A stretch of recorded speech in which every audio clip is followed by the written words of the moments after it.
Uh-huh. That's right. Like biscuits. Straight out of the oven. Gobble damn cookies up, yo. Word. Gotta have them bickies. Cookie Monster rates us.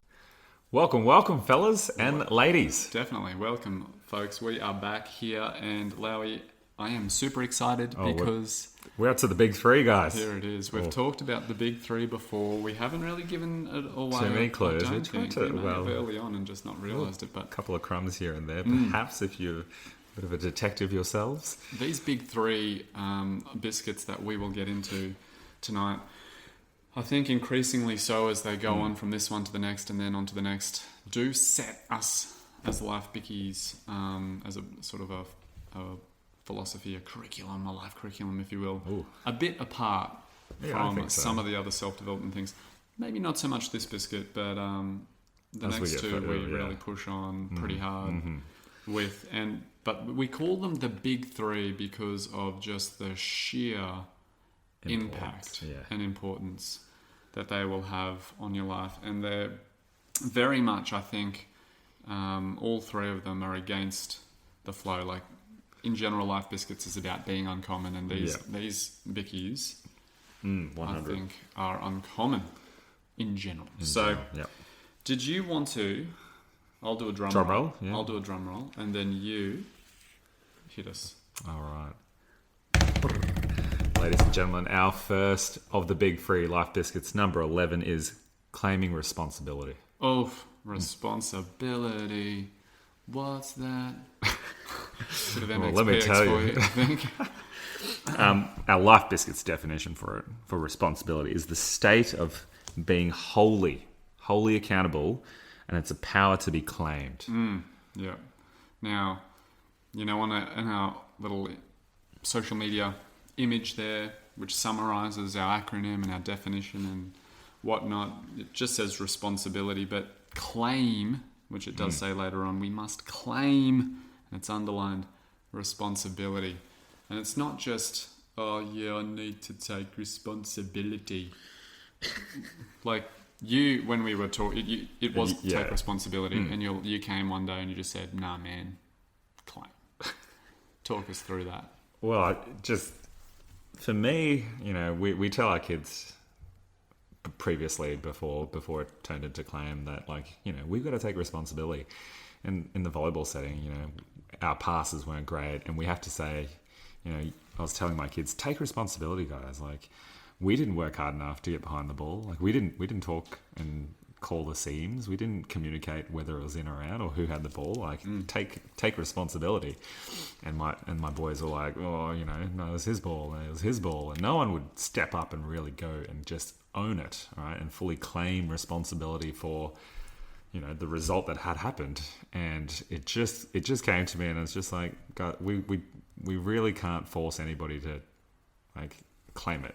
Taking something, you know, someone can give you and you can accept responsibility. But if we go out and go claim it, it's such a more empowering action to go, hey, I was in control. This is the outcome. It wasn't what I wanted, but I'm going to go own it, all right, claim it for myself, and then move on from there. Taking kind of, you know, implies that it's something a little bit sneaky. Like if there's a piece of cake left and you know, you're at a birthday party and you just walk past and take that piece of cake, it's kind of like, where'd the cake go? The other people who may have wanted it. Whereas if you're claiming that piece of cake, you are stepping up and you're saying, and this is a terrible example, Larry, but you're like, I am taking the last piece of cake. So there's no claim doubt. it. And everyone looks around and goes, damn, that guy took, you know, he let everybody know. He let everyone know that he was taking it. And everybody respected that. I was like, damn, that's it. Oh, that man has his cake. He's got his cake. No, but in regards to responsibility, we need to claim it. We don't want someone else to make us take it or anything like that. Like, we are owning that thing. And we'll talk a bit about, you know, and as is in the definition, accountability and being accountable to... Is that what it says? Yeah. Wholly accountable. Yeah, wholly accountable. Little Duncan Biscuit quote that we have for you here. The degree to which we are free can be predicted by the degree to which we claim responsibility for all things in our lives. Yeah. All things. All things. All things. Everything. Everything. Relationships, financial status, I mean, the job, yeah, whatever it is. everything. We're absolutely claiming responsibility. And we use the word free there because really, we want to be free from the burdens of life. Often people pursuing happiness or whatever, and it's this everlasting sort of chase for something that perhaps they don't really understand what it is. And we think that can come through just being free from, the chains of expectation and the chains of other people's kind of beliefs and our own self-limiting beliefs and all that sort of thing. So we just want to be free to go ahead and do all of this stuff and try and be our best. And hence our acronym. Great acronym is free. So to be free, we must claim responsibility. And so we'll go through our free acronym now. And it will come at you free of charge also, which is convenient. Let's kick it off, hey? Yeah. So the first letter, F, stands for failure vaccine. And when we really claim responsibility, we essentially get the immunity to failure. And we think about vaccines, and if you're listening to this right now, with the global pandemic and whatnot, there's a bit of contemporariness to that. But a vaccine, all right, first of all, does two things. Gives you immunity, but also reduces the likelihood of you catching the disease of failure in this context. And secondly, reduces the symptoms of failure. And so if we fully claim responsibility, we're less likely to fail, first of all. And we're not saying that, we're never going to fail. You're never going to fail. No. We're not saying that. There are some times where you will just not get it right. All right. Yep. And when we claim responsibility, first of all, we will reduce that because we'll be like, yeah, man, I am in control. I know what I need to do. All right? I should have done this and this and this. Yep. And because we have that realization, wink there. All right. Then we'll be able to make sure that we don't fail. And then if we do fail, we take it as a growth opportunity. So it's not actually failure. All right. It's an opportunity for us to continue to grow, all right, and really work through to achieve those outcomes that we want. Yeah. I mean, failure is feedback. And so when you claim responsibility, we start to see the times we might fail as opportunities for learning. So it's more like learning rather than failure, and hence the failure vaccine. We're no longer really failing. We're just taking a different route to get better than we thought we may have.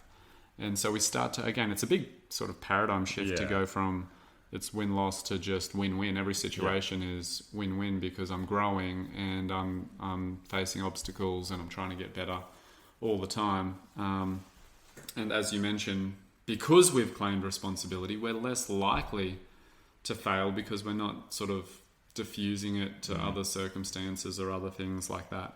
But there is definitely a pandemic, obviously COVID-19, but of this biscuit, or the lack thereof, this biscuit. That concept of diffusion of responsibility, and it's not me, and I'm not going to change and accept me as I am, and woe is me, this happened. The government, Lowy, like Scott Morrison, he's to blame for all of my misfortune and whatnot. And I think that's true wherever you go around the world. You'll just hear and say, if this was different, if that was different, then things would be different for me. But we are responsible. And I think that's one of the most powerful, empowering actions we can take. And that's why it's one of the big three, is because of the absolute power that it has once you say, it's on me. My life is on me to do something about. No one's coming to save me. And we've said it a few times through the Biscuits. No one's coming to save us. All right, no one's coming to make life easy for us. Life is hard. Yep. And it's on me. Yep. It's not about me. It's on me to try and get better and to try and change my world. And recognition of that is important. Yeah. we just want to put in a couple of caveats. We understand that there is, life does give you some poor hands, but, whether you're born disabled or whatever. But there's plenty of, I'll use examples of Paralympians. They could have just been like, oh man, I'm disabled. Woe's me. Not gonna do anything with my life. Yeah, I've been dealt a poor hand. Exactly. It was genetics, or it was this accident that happened. Yeah. And therefore, I can just mope in that for. I deserve to. Yeah, exactly. But here, these athletes and even people who aren't dealt with a disability can continue to work through adversity and challenges and achieve great things, right? Because they fully claim responsibility of their situation. Yeah. There's a dude called, I think his name is Nick Vujicic or something. You will have seen him before. He's that guy who was born with no arms and no legs. Yeah. And he's a public speaker. He's literally a torso and a head. Mm-hmm. And this guy is like pinnacle human being. Yeah. He's now married and has kids, and he's just the epitome of taking responsibility and not just owning life and saying, I can't just wallow. Exactly. I can live everything that for sure everybody else does. So look him up. He's worth just listening to, because he's an inspiring human who has claimed responsibility for these aspects in his life, and he's gone, I'm not going to let them hold me back. I realise that it is on me, and my attitude and how I'm going to respond to the cards that I've been dealt. And you say realise, which is a great segue again, Glenda, to our second letter of our acronym, which is realise. Realise. Yep. Realise the absolute power in this. We are offering you and us. So again, we're on this journey. Mm-hmm. We realise that there's this biscuit called claiming responsibility, and we're working on it for sure. But it's not to say that we don't try and sneak in an excuse. I think last week a colleague came to me and said, how are you going with this thing? And I'm like, haven't done it. Yeah. Because I was just doing this other thing. I didn't need to add that. I just needed to go, no, I haven't done it and I'm sorry. And you need it, so I'm going to go and get it done right now or whatever it might be. But I was just like, I haven't done it. Yeah. Because I've just done this and that. And I just had to, try and justify and make a little excuse there to say, forgive me because I am busy or whatever. Yeah. That's just not on. If we're going to gobble this Bicky up, it's not on. And we want to be the person who isn't saying because of this, that, and the other. Mm. And we'll talk a little bit more about that later. But realising that this is going to change your life. And I think people will be at different stages of eating this Bicky or gobbling this Bicky up. And for me, it's also been a process. I remember my big thing, some of my biggest things where I haven't claimed responsibility, where I've just been that kid who's just it wasn't my fault. Full vulnerability here. I failed one of my uni subjects, and it's been a while since I've been at uni, and I failed by 0.5%, and so they offered me a supplementary, and I was like, I am a smart kid, I'll be fine. I only need to get 0.5%. All right, what's that? Only maybe 2 questions in the supplementary exam. And so I rocked up to the supplementary exam, winged it. C's get degrees, baby. I only need a couple of marks. And I get my result back, and it turns out I failed. And then I'm like, what? What is going on? My professor, email my professor, what's going on? I only needed 0.5 of a mark to pass, to get 50%. And he's like, no, you needed to pass 50% of your supplementary exam to pass. And I'm just livid at the time, young Lowy, just not claiming responsibility at all. And if I had realised at that time, and I was legally an adult, you would think, this guy should be able to claim responsibility. And I had not been able to realise that it was on me. First of all, I could have studied harder initially to pass my exam. And then I could have studied again in the supplementary, and I didn't. And then I had the nerve to go email my professor and be like, hey, what's going on? I thought I only needed, like, I could have checked the bylaws of, supplementary exams and seen how much of a percentage I needed to get to actually pass it. Yeah, and instead I just did not realize. And I think if we truly gobble this Bicky up, like, and realize that it is on us, right, and we fully claim responsibility, then it is, like you said, a superpower. Yeah. No matter what it is, like, think of something area in your life that you're not happy with. Yeah. It's your fault. It's realize, your fault. Realize that. Yeah. So if you're listening to this and you're thinking, this relationship's not going so well, it's your fault. Yeah. Like, as hard as it is, we're telling you now, like, it's your fault. Mm-hmm. What are you going to do about it? Yeah. Or if you're low on money, it's your fault. Yeah, exactly. Sorry. And from a teaching perspective, if your kids are, misbehaving and giving you grief in class, it's your fault. You could have been a better teacher. You could have worked out better, strategies. You could have built better relationships. And I know it's a hard cookie, hard thing to swallow, like fully realizing and claiming it and saying that I could be better at my job. Yeah. All right. But when you realize that, liberation. Yeah, like, I mean, obviously, punks are going to be punks or whatever, right? Like to go on with that point, but yeah, blaming anyone else, it's not going to do anything. Doesn't help anything. Exactly.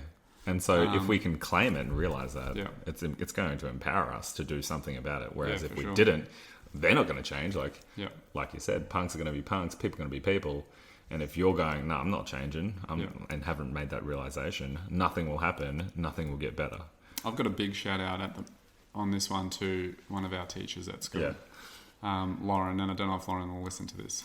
Spread, bro. Yeah, but just like, she's got some tough classes, or one tough class in particular, and she is owning it. Like, she's just, and I mean, part of her's a bit too hard on herself in taking responsibility, but she's just saying, I need to try this. I'm going to try this. I've tried this. Like, it's on me to try and get better. So she's doing everything she can. And like, I've been into observer lessons and I'm just like, you're doing such a good job. Like, you're doing all these things. And she's like, it's on me, man. Like, atta girl. Yeah, like, it's super impressive. So, but it obviously can be very difficult to take. But especially because being an early years kind of teacher, of which there's a few at school, they take it quite personally. Whereas when you've been teaching for a while, like, it's a bit more like water off a duck's back in relation to, okay, I'm still going away and figuring out what I need to do to try and make things better or make things change or whatever, because I have the power in the classroom to make that change happen if it's going to happen. But they feel it really, deep down in there. Like, they start questioning things and, whether it's for them and all that sort of thing. And I'd say it is for you. And you'll get better at all the aspects, including just letting it happen. So great job, Lauren. If you do end up listening to this, we love your work and we love that you're taking responsibility, claiming responsibility for that class and pulling in every bit of expertise you can to try and make it viable for everyone else in the room to get them the learning that they deserve. So excellent stuff. Respect indeed. Realizing, we're saying it's your fault. Realize that, like, it's your attitude towards those things and your actions and your behaviors towards those people and towards those concepts. Like, I know financially, I've mentioned this before, I've got a friend in Brisbane who's they realised the power of taking financial responsibility for where they are, and made changes, and we aren't in that position, and it's our fault. And I know my dad, being an accountant, is talking to me about money all the time in relation to, what are we doing? The little things add up and all that sort of stuff, and we realise that. But we haven't fully realised it yet in order to take and make the sacrifices and claiming full responsibility for that financial situation. So that's something we definitely need to get on top of and make happen, and cut out sort of, any excuses and whatnot, which we'll be talking about very shortly. But deathbed confessions, Lowy. There was some research on deathbed confessions, and I think people rock up on the deathbed and they have regrets. Yeah. Like, regret's a massive thing. And if you don't claim responsibility and realise the power in doing it... Yeah. You're going to be that person. You're going to be the person on the with deathbed. regrets. Yep. Whereas if we can try and comprehend the concept that it's all on me now, I think we're less likely to end up with those regrets at the end. We're more likely to be a bit more fulfilled and having achieved what we wanted to achieve because... we're satisfied with, I figured it out early that it was on me. And then I went and did something about it. Yeah. And even if you don't, you're sitting there and you're going, I did everything. but it's on me. Yeah, exactly. And so you've kind of reconciled that a lot of time before you ended up in that spot. Crazy. Got to realise, folks, it's on us. Yep. Okay. E, this is my favourite one.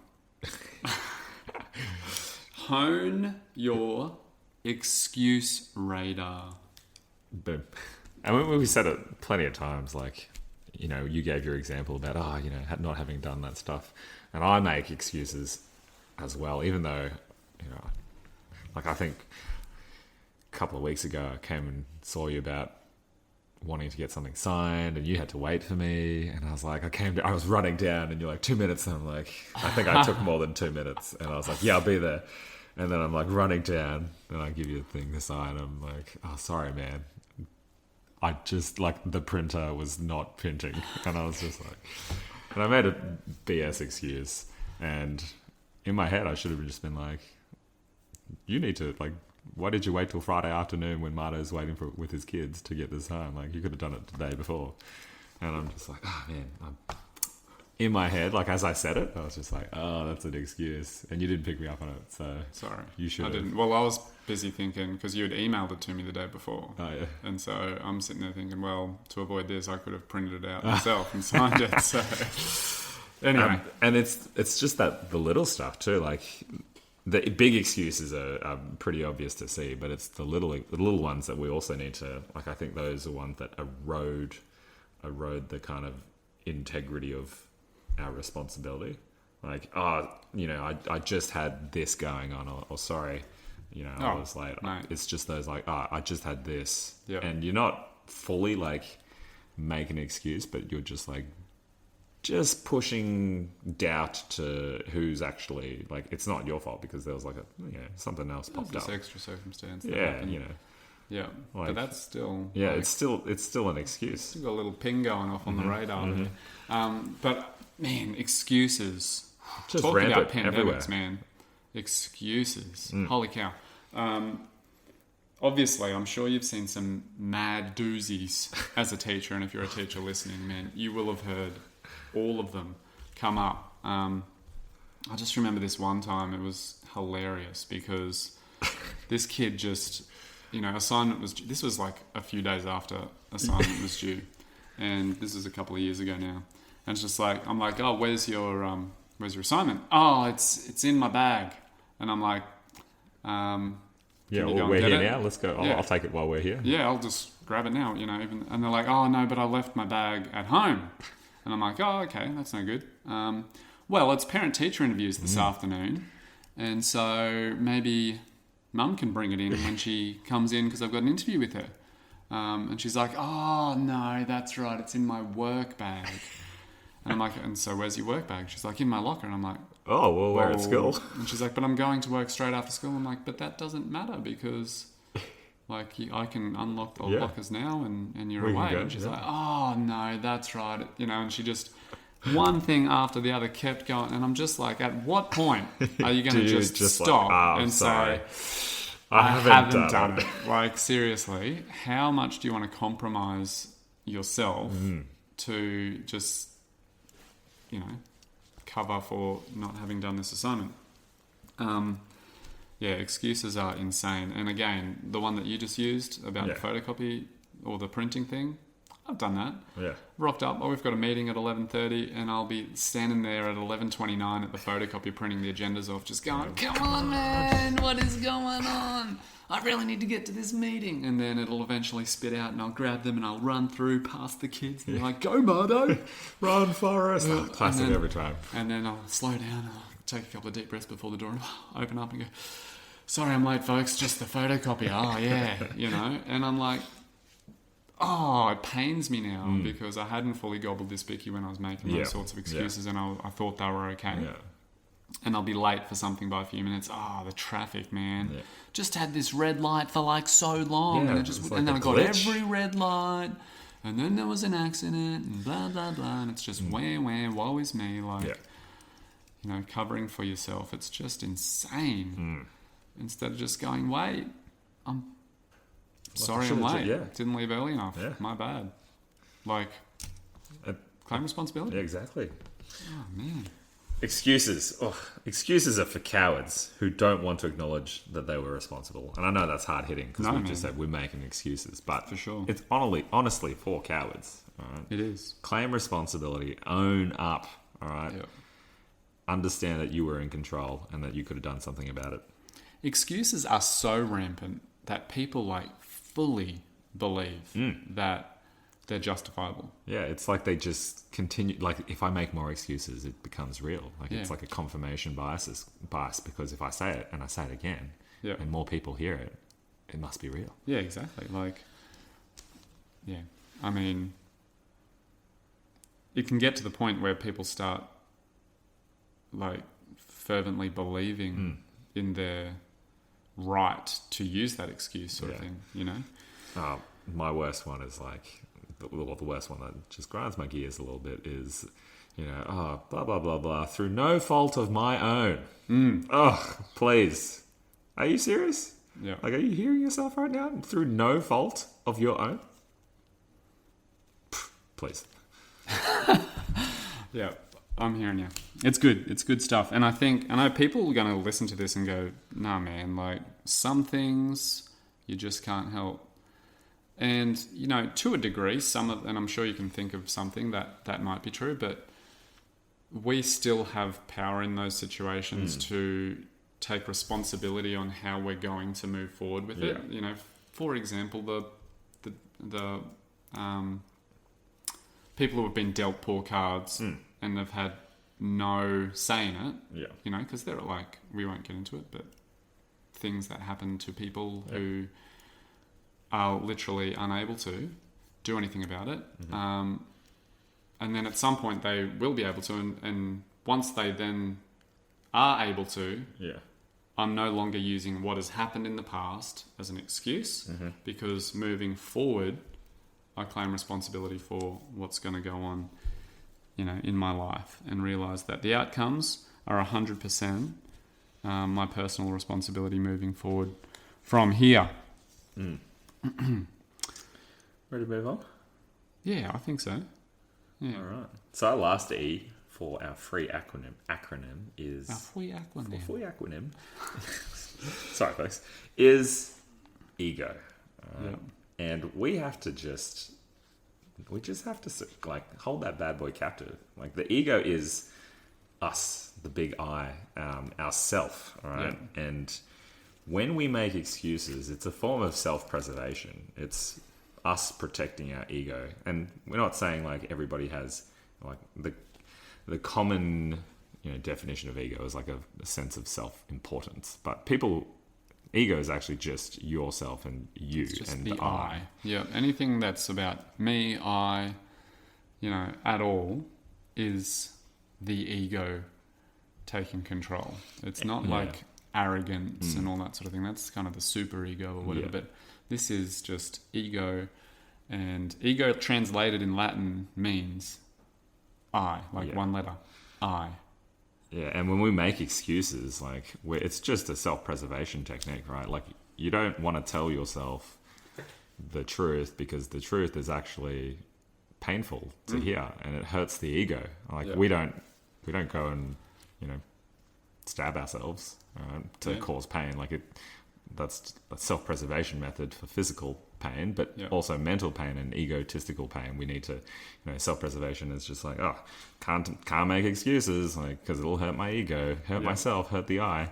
And we have to be able to control our ego and link it with biscuit number one, courage, and just have the courage to go, I need to just shut that ego up. All right? It's not going, it will hurt, but if I can fully claim responsibility, I can actually empower myself. All right. And the pain or the discomfort of facing the truth, all right, is going to be worth it because I can move on. Yep. Two words that come to mind when we talk about ego and letting go of the ego are ones we've spoken about before in humility and vulnerability.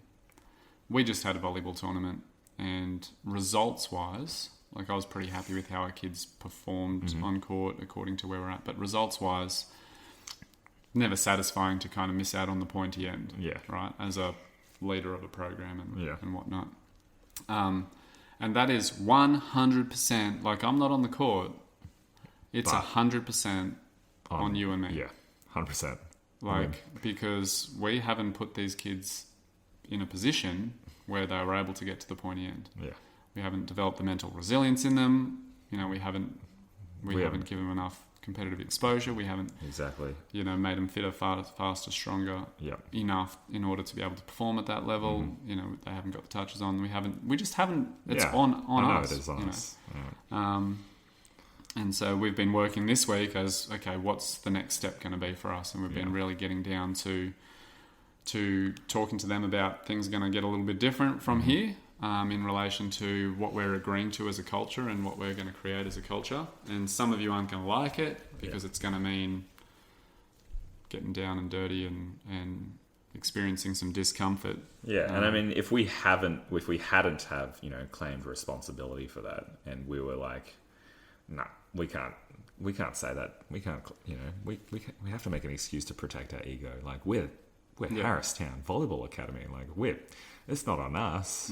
It's on the kids who are just trash or whatever. Like, we would never have been able to realize that it's on us and not take the step towards improving our results. Yeah. So exactly, ego is the killer. Like, if we want to be able to claim responsibility, we have to realize and we have to suppress that ego of self-preservation. Yeah, and we've got to be vulnerable and humble in doing that, and be good soil. Be willing to grow and accept feedback, even if it's difficult to hear. The ego is so powerful that when other people see it being compromised, they will almost cover for it.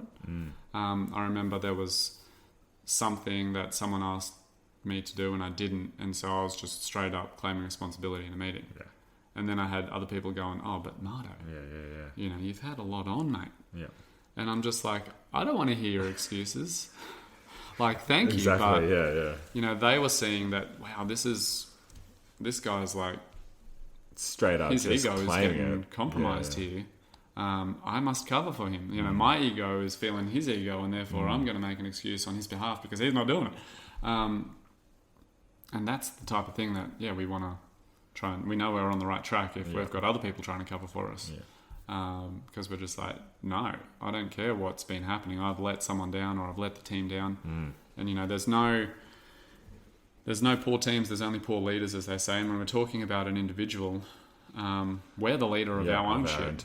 So if things are poor in your life, then it's because of the leader. And that's you. That's you. There's the team of you and you're the leader of it. Exactly. That ego, it'll get you. And some ways that I think we can, we're talking in volleyball about really creating some core covenants that are visible and can be held accountable and have consequences. And so I think that's something that I might mention in the dunk, Lowy, for people to try and get into. So when we get there, which is very shortly, remind me to talk about a couple of things there. As we break through this Bicky and claiming responsibility, the automaticity of our excuses and ego of stepping in to cover for us.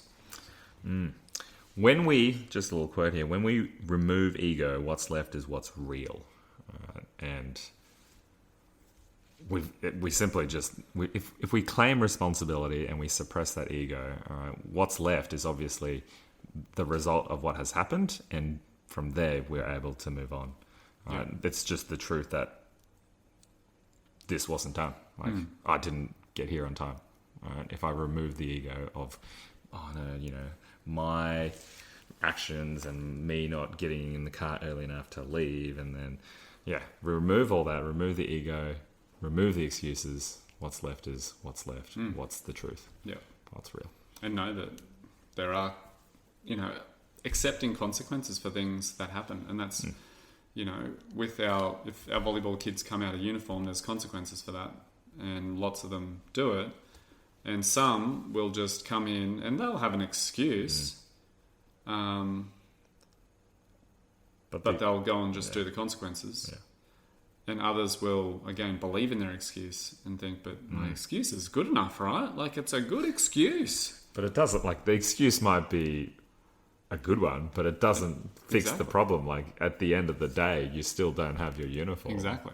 And nothing other than bringing your uniform will remedy that. So what's the excuse going to do? Like, we don't need an excuse. We need results. And so some kids have figured it out, and they don't even bother giving the excuse. Yeah, they just go on. They just like, sir, this, sorry, go on to do it. Claiming responsibility. Yeah. And they're starting to get that. And we think if we can get them on these small things like that, that's going to create, they'll start to figure it out. Yeah. Start to gobble that Bicky up. Speaking of gobbling Bickies, and should we move on to the dunk? One last thing. I had someone at school today say, I said, oh, how do you think you're going to, it was a relationship thing, how do you think, you know, what can you do? And they're like, oh, it's a bit of 50-50. Like, in this relationship, oh, it's a bit of give, bit of take. And I'm like, I think it's 100, like, it's 100% on us. Yeah. If we're going to wait and put a percentage on someone else to do their part, you're going to be waiting a while back. You're going to be, like, things just aren't going to, half of your life you're going to be spending waiting for other people to meet your level of satisfactory of what you think it is. Again, your ego saying, this is what you deserve, Glenbo. Wait for that person to step up and do their part. Claim 100% responsibility, you know. I know that, and that includes ditching any resentment for the 50% that you believe you were entitled to before. Because I think things will change big time if I claim 100% responsibility and realize that I have 100% opportunity to influence this relationship or this situation in a certain direction. Yeah. So if it was you and me and we were on the rocks, right? Yeah. We had a fallout or something. Yeah. And I'm sitting here waiting, and I might give a little bit and then wait for you to get back. Whereas if I just go just give 100% of what I have, there's two ways that's going to go, and I can pretty much guarantee that the one way of you just going, holy cow, Marto's knocked my socks off with the way he's been humble and vulnerable in admitting to this and getting proactive on the front foot with this. I'm going to respond in kind and you know, forgive and forget, or move on and build this relationship to the next level or whatever. Professional relationship, of course. Yeah. Then, you know, whereas if I go half on it, like, it's just going to be compromised the whole time. It's like tit for tat, kind of like, if he's not going to do, like, if he does only this much and then I only do this much, and it's just like an immature, like, shallow way to deal with it. We should just be really claiming responsibility, 100% of it. For sure. So with the ego, it's really that when you hear yourself just wanting, I, me, this, oh, but me, what about me, woe is me, they said this to me, or they were looking at me, or that's just your ego trying to make you feel better and make you feel like you deserve more. Put other people. Be uncommon. Preach. The dunk. The dunk. So we've been through failure vaccine as the F. We've been through realizing the power of changing your personal philosophy to claim responsibility is going to be huge. We've said hone your excuse radar, and that's going to come up again in the dunk. And we've said take your ego captive. All right, in that it's, you know, you are you're sort of predisposed to be all about you, and that really impacts our ability to claim responsibility. It does. So one of the things that we want our listeners to try and dunk this biscuit with is to hone our excuse radar. All right, Absolutely. and two sort of lenses to it. First of all, listen. All right, perk your ears up to the excuses that people might make. All right. Yeah. Just tomorrow. Yeah. Go and do it tomorrow and just listen for Is that an excuse? excuses Is that an excuse? popping out. You will. And then ping, ping. Once you've gobbled this claim responsibility, Bicky, this radar's going to start absolutely pinging for you. It'll just be like, ping, ping, ping. There's an excuse there from other people and from yourself. You'll be like, oh, wait, I can't say that because that's an excuse. Or if you do say it, check yourself on it. Pull it back and say, you know what? Wait, I'll hang take on a that back. second. Mm-hmm. That was an excuse. I claim full responsibility. I could have done better. The warning is that people who have no idea about this concept of claiming responsibility, again, they believe their excuses are justifiable. So sometimes you just have to look and smile at them. Yeah. And in your head, you're like, damn, that's an excuse. that is a massive excuse. Yeah. And they believe it. They believe that it fully justifies their response to whatever the situation might be. And when people are that far entrenched in their own excuses and ego, then it's difficult to call it out. Yeah. They'll get very defensive. And whatnot. Hopefully one day they'll figure it out. Yeah, and it might be a long journey for them to be able to fully gobble this bicky up, but it takes time, folks. And like we said, I made an excuse, like I think 2 weeks ago to you about that printing. Like it happens. Those little ones do happen, and we just got to hone our excuse radar and call ourselves out on it. Yep. The second part of the dunk, John Wooden's father. Do you want to talk about John Wooden's father's important... So John Wooden's dad gave him 2 rules of 3. So John Wooden, obviously hugely successful NCAA basketball coach, Most 10-time winningest national coach? champion, like UCLA coach some big names, and absolute legend of the sport, Hall of Famer, etc. His dad, who he really credits a lot of his character building pyramid of success, ethos all that too, sort of stuff, came up with these, or when he was growing up, they worked on these 2 rules of 3. So there was kind of never lie, never cheat, never steal. Yep. And then don't complain, don't whinge, don't make excuses. And so I think all of them fit into this biscuit. Yeah. You know, I used to think, never lie, never cheat, never steal. Kind of don't match the claim responsibility. But they can't. Absolutely, they do. Yeah, never lie. You're lying to yourself by making an excuse. Yeah, Don't exactly. make excuses.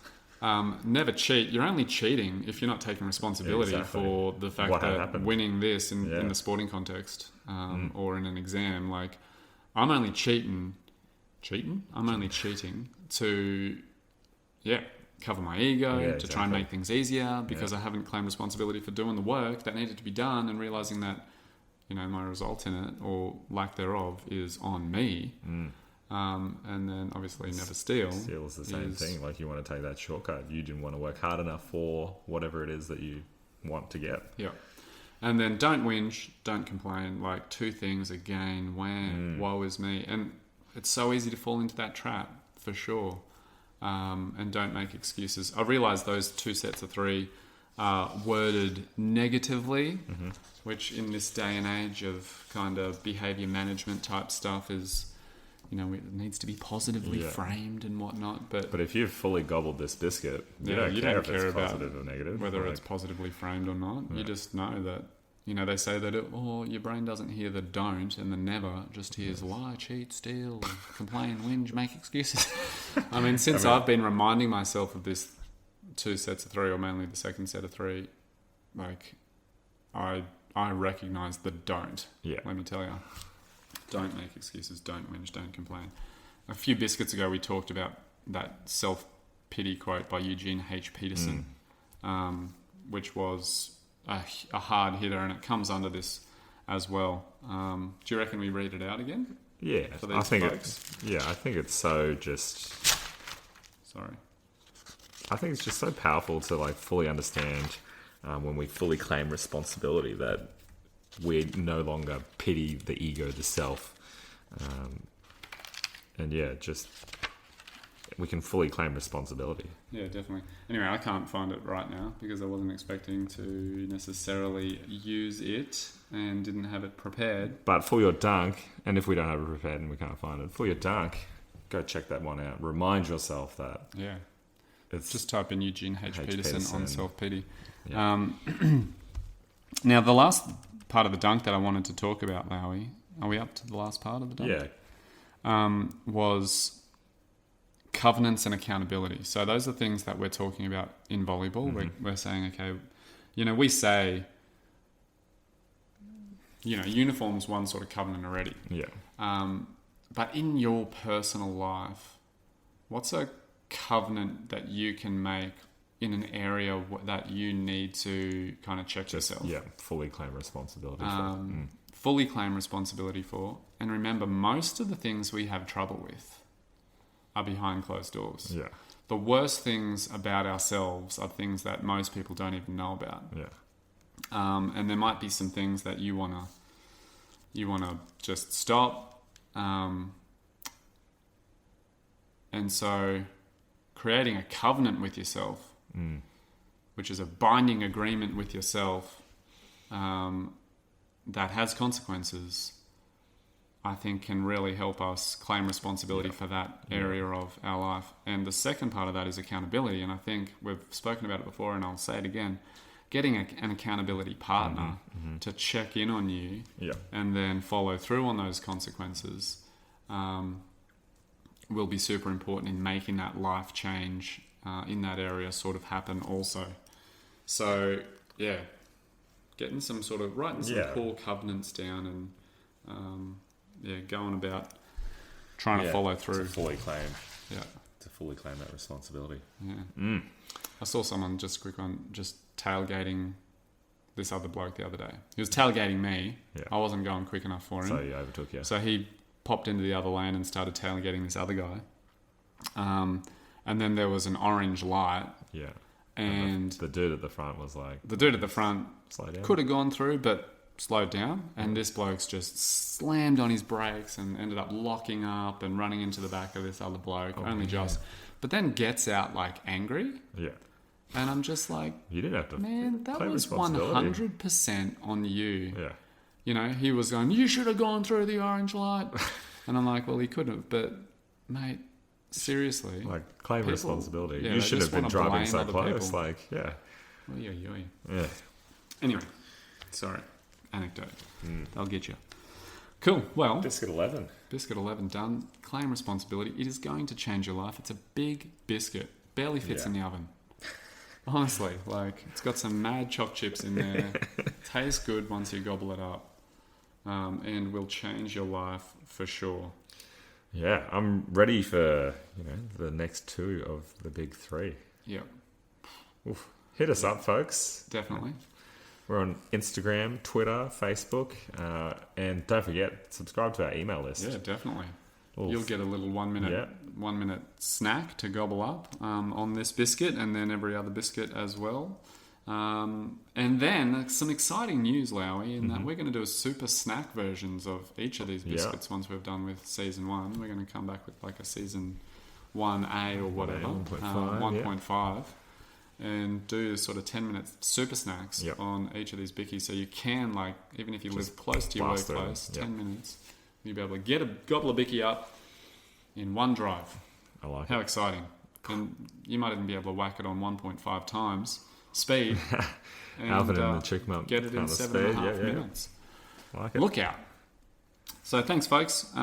It's been a while. Get in touch. We'd love to hear from you. Yeah. And then we'll be back in a week with the second of the big three, which is LB12. And we won't tell you what it is because it's another hard hitter. Stay tuned. Cliffhanger. Peace. See you, folks. Time to go. So delicious. I'm feeling full. Yum yum in my tum tum. Gotta digest them Bikkies.